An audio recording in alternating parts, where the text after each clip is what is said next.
예, 안녕하십니까. 네, 경주시 시설관리공단이 주최한 사적지에서의 추억사진 공모전 대상 수상작이 다른 사람의 작품을 도용한 사실로 드러났다고요? 예, 그렇습니다. 이 경주시 시설관리공단 경주 관광 활성화를 목적으로 경주 사적지를 배경으로 한 이 시설관리공단이 관리하는 이 사적지를 배경으로 하는 사진 공모전을 지난 6월 달에 시행을 했는데요. 그리고 지난 8월 16일 날 동궁과 월지 야경을 촬영한 SC 편의상 이렇게 이야기할게요. 작품을 대상으로 선정하는 것을 비롯해서 총 15점을 수상작으로 선정 발표를 했습니다. 그러나 대상으로 선정한 작품이 지난 2020년에 타 기관이 공모한 사진전에서 수상한 작품을 도용해서 제출한 사실이 확인이 되면서 오늘 대상 수상작 선정을 취소를 하고 이 사진을 도용해서 제출한 사람에게는 법적 책임을 묻기로 했다고 합니다. 지난 16일 공모전 결과를 발표한 지 꼭 5일 만에 이루어진 일입니다. 네. 이 공공기관이 개최한 공모전에 어떻게 이런 일이 발생했는지 이해가 좀 가진 않네요. 그렇습니다. 이 지난 6월 3일부터 6월 28일까지 공모전을 진행을 했고 총 49명이 한 사람 앞에 여러 작품을 3점까지 작품을 낼 수 있기 때문에 111점의 작품을 출품했다고 합니다. 네. 그러면서 공단은 지난 16일 날 이 공모전 결과를 발표하면서 1차 예선을 통과한 70점을 대상으로 주제 표현성이나 독창성, 작품성, 활용성을 종합적으로 고려해서 배점을 하고 이 외부 사진작가의 전문 심사 등등을 거쳐서 이 최종 15점을 수상작으로 선정했다. 이렇게 스스로 밝힌 적이 있는데, 그러나 이 대상작은 지난 2020년에 대구에 있는 한 언론사가 주최한 매년 주최하는 사진전인데요. 이 경북 관광 사진 공모전에서 수상한 작품을 이번에 SC가 마치 자신이 촬영한 것처럼 속여서 공모전에 제출한 것으로 드러났는데, 이것도 공단이 자체적으로 밝힌 것도 아닙니다. 지난 16일 날 수상작 발표 이후에 이에 대한 문제가 제기돼서 도용한 작품이라는 것을 확인했다는 것인데요. 이 전문가까지 동원한 전문심사에서 밝혀낸 것이 아니라 이 외부의 문제 제기로 이런 사실을 뒤늦게 인지했다는 것도 한편의 문제점으로 볼 수도 있을 것 같습니다. 특히 당시 2020년에 당시 모 언론사가 주최한 사진전에서 이 작품은 가작으로 입선한 것으로 나타났고 이 작품을 제출한 사람도 경주 시민인 것으로 나타나고 있어서 심사 과정에서 이런 도내의 사진 공모전을 한 번이라도 좀 살펴봤었으면 어느 정도 물론 쉬운 일은 아닙니다만 걸러낼 수도 있지 않았을까 이렇게도 보이는데, 어쨌든 공단 측은 이런 심사 과정도 허술했고 이런 책임으로부터 자유로울 수는 없을 것 같다는 생각이 듭니다. 네. 이 도용한 작품을 제출한 사람에게 법적 책임도 물을 전망이라고요? 이게 다른 공모전도 마찬가지겠습니다만 지난 5월 달에 이 사진전 공고를 했는데, 여기 공모전에 보면, 공고 내용을 보면 타 공모전 입상작은 심사 대상에서 제외하고, 이건 당연한 말이고, 이런 사항을 위반할 경우에 모든 민형사상 책임은 참가자 본인에게 있다고 공지를 하고 있는데요. 그래서 공단은 이 공고를 근거로 이번에 남의 작품을 도용해서 제출한 사람에게 법적 책임을 묻겠다, 이런 입장입니다. 정태룡 이사장은 이 공모전을 진행하면서 도용 여부를 사전에 파악하지 못해서 유감이다. 그리고 제출자에 대한 법적 책임을 묻고 앞으로는 도작, 표절 작품을 철저히 검증하겠다, 이렇게 밝히고 있습니다. 이번 사진 공모전 2018년에 한 번 하고 몇 년 쉬다가 두 번째로 시설관리공단이 개최한 것인데, 모처럼 개최했다가 이런 대상작이 도용작으로 밝혀지면서 공단은 좀 곤혹스러운 처지에 빠지게 된 것으로 보입니다. 네. 보다 철저한 검증이 필요해 보이고요. 다음 소식은 경주시가 제2회 추가 경정 예산안을 편정해서 시의회에 제출했네요. 예, 그렇습니다. 8월 26일 날부터 시의회 234회 임시회가 예정이 되어 있는데요. 경주시의회 어제 지난번 제1회 추가 경정 예산보다 한 160억이 증액된 올해 제2회 추가 경정 예산안을 편성해서 시의회에 제출했다고 밝혔습니다. 이 가운데 약 절반이 넘는 규모가 내년 에이펙 정상회의 개최 준비와 관련된 예산인 것으로 이렇게 나타나고 있습니다. 네. 그럼 전체 예산 규모는 어떻게 되나요?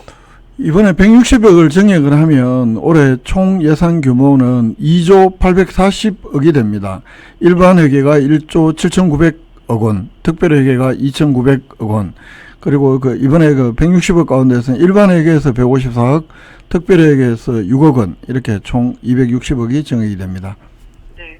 이 가운데 약 절반이 넘는 규모가 2025 에이펙 정상회의 개최 준비를 위한 예산이라고요? 예, 그렇습니다. 증액된 160억 가운데 83억이 내년 에이펙 정상회의 개최 준비와 관련된 예산인 것으로 이렇게 나타났습니다. 에이펙 부음업 조성, 그리고 홍보 활성화에 16억, 또 경관 개선 및 가로수 녹지 관리에 10억, 도로 및 자전거 도로 정비에 16억, 도로 경관 조명 및 가로등 보수에 13억, 에이펙 대비 하천 정비 5억 원, 버스 정류소 교체와 같은 교통시설 정비 3억, 또 에이펙 준비 추진단 자치단체 간 부담금 20억, 기타 공원 정비 9억, 이렇게 여러 도시 기반 시설 정비에 에이펙이라는 이름을 붙여놓은 걸로 확인해 보이고요. 지금 이렇게 보이고, 또 명목을 특정하지 않은 예비비를 무려 43억 원이나 편성을 하는데, 이 예비비 43억은 향후에 에이펙 정상회의에 대비한 국도비가 지원될 경우에 또 지방비 분담이 있으니까요. 여기에 대체하는 비용으로 대응할 계획이다라고 경유시는 설명을 하고 있습니다. 앞으로 상당한 올해 추경은 이제 끝났습니다만 내년 예산이나 이런 데도 보면 많은 경주시 예산이 에이펙 관련한 예산으로 배정이 되고 또 그렇게 될 가능성이 굉장히 높아 보입니다. 네. 경주시 추경 소식이었고요. 다음은 운영허가 기간이 만료되는 월성원전 3호기가 계속 운전을 위한 절차에 들어왔다. 이 소식이네요. 그렇습니다. 월성 2호기가 2026년 11월 1일 날, 또 월성 3호기는 2027년 12월 29일, 또 4호기는 2029년 2월 7일 날 각각 운영 허가 기간 30년이 만료가 됩니다. 아시다시피 문재인 정부 때는 탈원전 정책을 수립을 하고, 그래서 이른바 수명이 만료되는 운전은 계속 운전하지 않겠다는 게 기본 방침이었는데, 윤석열 대통령 취임 이후에 현 정부는 이런 방침 확 뒤집어집니다. 이 운전 기간이 만료된 운전도 가능하면 계속 운전한다, 안전하면. 이런 방침에 따라서 한수원에서도 이 2, 3, 4호기를 계속 운전하겠다, 이런 방침을 내부적으로 정했고, 그래서 지난 4월 달에, 정확하게는 4월 8일 날 이 원자력 안전위원회에 월성 2, 3, 4호기의 주기적 안전성 평가 보고서, 또 주요 기기 수명 평가 보고서, 방사선 친환경 평가 보고서 이 등을 관련 서류를 제출한 것으로 확인이 됐습니다. 이 수명 연장을 위한 가장 기본적인 절차를 이제 시작했다, 이렇게 볼 수 있는 겁니다. 네, 그러니까 이렇게 보고서를 제출한 게 원자력 안전법에서 계속 운전을 위한 평가를 받기 위해서 제출한 거죠? 그렇습니다. 이 계속 운전 여부를 결정하는 데에는 일단 주기적 안전성 평가 보고서를 원안위에 제출해야 되고, 그런 다음에 이 서류적합식 심사를 진행을 하면서 방사선 환경 영향 평가서 주민 공람 및 공청회 내지는 의견 수렴 절차가 있어야 되고, 마지막으로 이 계속 운전 운영 변경 허가 신청서를 원안위에 제출을 하게 되는데요. 이런 단계를 밟게 되는데, 그렇다고 보면 이 말씀드린 이 주기적 안전성 평가 보고서 등과 같은 이런 이 제출은 이 본격적인 절차를 이제 시작을 했다, 이렇게 볼 수 있는 겁니다. 현재 원안위에 계속 운전과 관련한 인허가 정보 공개 시스템이 있는데요. 여기에 확인을 해봤더니 원자력 안전위원회에서는 현재 한수원이 제출한 월성 2, 3, 4호기의 주기적 안전성 평가 보고서 등에 대한 서류 적합성 검토를 진행 중인 것으로 확인이 됐고, 한수원에서는 이 방사선 환경 영향 평가 보고서 초안에 대해서 주민 공람도 하고 이런 것들을 거친 다음에 최종적으로 이제 운영 변경 허가서를 신청할 예정이라고 합니다. 네. 그런데 지금 이와 관련해서 아직 지역사회에서 공론화는 없는 상황이죠? 이게 어느 단위에서 어떻게 보고가 되었는지는 모르겠습니다만 언론에 공식적으로 설명은 현재까지는 없었고요. 적어도 지역 언론에는. 그리고 1호기 또 뭐 시의회에도 공식적으로 보고가 된지 여부도 확실치 않은 상황입니다. 그리고 그렇기 때문에 더더욱 월성 1호기와 비교해 보면 확연하게 지역사회가 매우 조용하고 뭐 조용한 것이 이상한 것이 아니라 이에 대한 논의가 전무한 실정이다. 이렇게 볼 수 있는 건데요.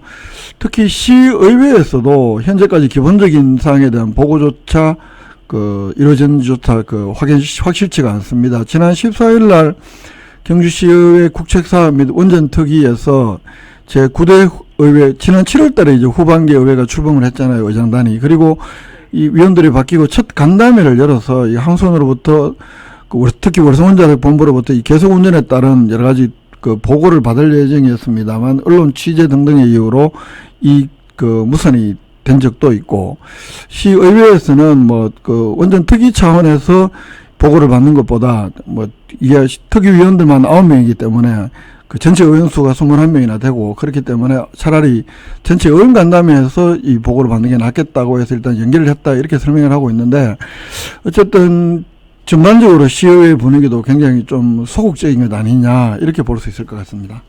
네. 경주 지역에서는 과거에 월성 1호기 계속 운전에 두고 몸살을 앓은 적 있지 않습니까? 두 차례 이렇게 극심한 갈등을 겪고 되는데요. 2012년 11월 20일 날 운전허가 기간이 만료가 되면서 그 시기를 앞두고 일단 계속 운전을 하는 게 맞냐 아니냐 찬반으로 나뉘어서 극심한 갈등을 겪었고 그리고 계속 운전이 결정된 이후에는 1310억에 이르는 이 이른바 보상금 사용치를 두고도 또 극심한 혼란을 겪기도 했습니다. 이런 과정을 거쳐서 결국에는 얼마 가동하지도 못하고 2018년 6월 20일자로 최종 폐쇄가 결정이 돼서 현재 월성원전 1호기는 발전이 영구 정지된 상태입니다. 네. 월성 3호기가 계속 운전을 위한 절차에 들어갔다는 소식까지 살펴봤습니다. 김종득 기자였습니다. 고맙습니다. 예, 고맙습니다.